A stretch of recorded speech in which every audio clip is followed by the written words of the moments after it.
Good morning, students. Myself, Dr. Nagamuleswar Rao. I completed my PhD from NIT Jamshedpur. In this semester, I will teach HVDC transmission. Before going to syllabus, today I will give brief introduction about HVDC transmission system. With the increasing of requirement of electrical power supply, the facilities have to be increased in that transmission plays an important role. That means the industrial growth of nation requires increased consumption of energy, particularly electrical power. This has lead to increasing in generation as well as transmission in facilities to meet the increased demand. Developed countries like USA, the power demand will be doubled for every 10 years, whereas developing countries like India, the power demand will be doubled for every 7 years. As a electrical engineer, we should generate and transmit the electrical power with reasonable cost at minimum losses. That's why in this semester we will discuss about the HVDC transmission system.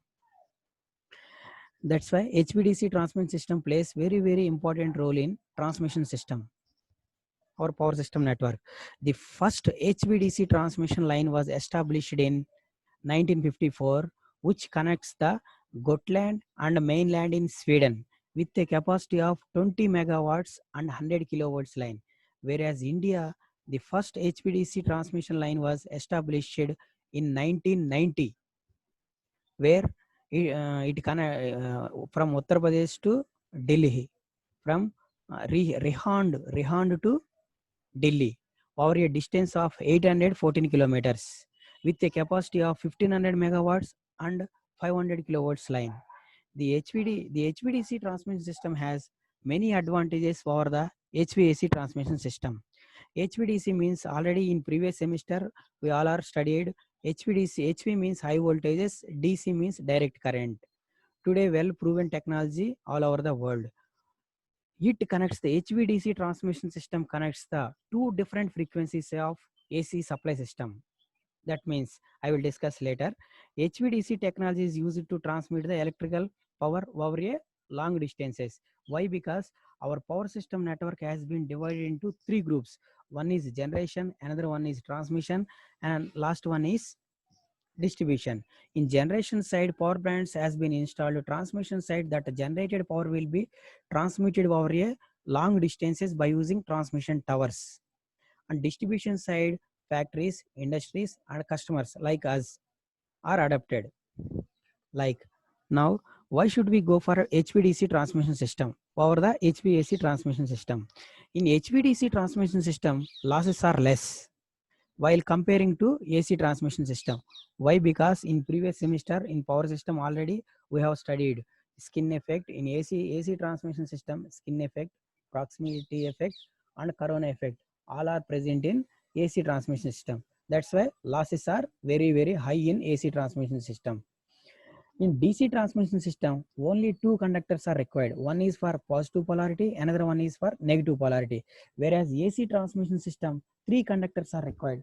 One is for R, another one is for Y, and last one is for B. In AC transmission system, three conductors are required. The cost point of view also, the AC transmission system cost is higher than that of DC transmission system. DC overhead lines, power cables also less expensive than AC transmission system. Actually, DC transmission lines are used for above the 500 kilometers. Comparison of HVAC transmission system over the HVDC transmission system. Conventionally, power transmission is effected through HVAC transmission system all over the world. That means in our nature, supply systems are two types. One is AC system, another one is DC system. But here we are studying about DC supply system. Why should we go for DC supply system?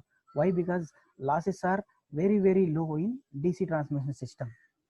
In HVAC transmission system having several limitations like line length, uncontrolled power flow, over or low voltages during the light load and overload conditions, and stability problems and fault isolation conditions. This all type of problems will be occurred in AC transmission system. Whereas DC transmission system, there is no problems will be occurred in DC transmission system. Why? Because frequency will be absent, losses are minimum. But AC transmission system requires only two conductors. As a cost point of view also, DC transmission, the cost of DC transmission is lower than that of AC transmission system. In this slide here, this graph represents the the variation of transmission cost between the AC transmission and DC transmission. The blue color line indicates DC transmission cost and the red color line indicates AC transmission cost. The break-even point at which two lines are intersecting. The break-even point. Below the break-even point, the cost of AC transmission line system will be lower than that of DC transmission system. Above the break-even point, the cost of AC transmission system will be higher than that of DC transmission system. Actually, the break-even point will be considered for 600 kilometers to 800 kilometers.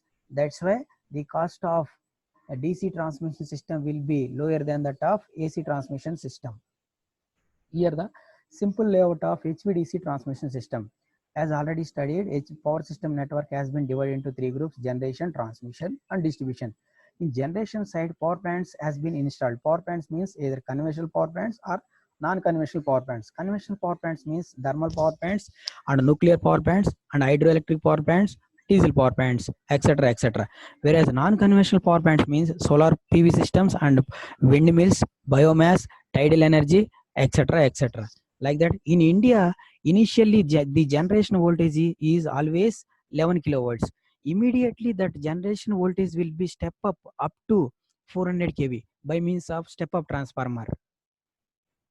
That step up transformer converts the 11 kilovolts into 400 kilovolts by means of AC voltage only. That 400 kilovolts will be transmitted over a long distances. In that means of 100 kilometers, several hundred kilometers transmitted over a long distance towards the distribution side. In distribution side, factories and industries and customers like us are adapted. Now transmission is made up of DC only. Why? Because in DC system losses are less. Why? Because skin effect is absent, proximity effect is absent, and corona effect is absent in DC system. Whereas AC system, these three effects will be present and losses are high. That's why we should go for DC transmission system. Why? Because losses are less. Now DC transmission system is made by two stations. One is converter station, another one is inverter station. At sending end side, converter station will be installed. At receiving end side, inverter station will be installed. Converter, already power electronic subject in previous semester already we have studied. Converter, that means rectifier, it converts the AC into DC. Why? Because your transmission is made up of DC only. That's why AC is converted into DC by means of rectifier. That DC voltage 400 kilovolts or 500 kilovolts will be transmitted over a long distances by means of DC transmission. At the receiving end side, again that DC voltage will be converted into AC voltage. Why? Because again our distribution network is purely made up of AC nature only, AC voltage only. That's why in order to meet the AC voltage, again DC voltage will be converted into AC voltage by means of inverter. Here inverter converts the DC into AC. That AC voltage again immediately either step up or step down by means of either step up transformer or step down transformer, depending upon the requirement. Small scale industries, medium scale industries, and large scale industries. Large scale industries utilizes the 66 kV. Medium scale industries utilizes the 33 kV. Small scale industries utilizes the 11 kV. Depending upon the requirement, that voltage will be step down by means of step down transformer. This is the simple layout of power system network. Thank you.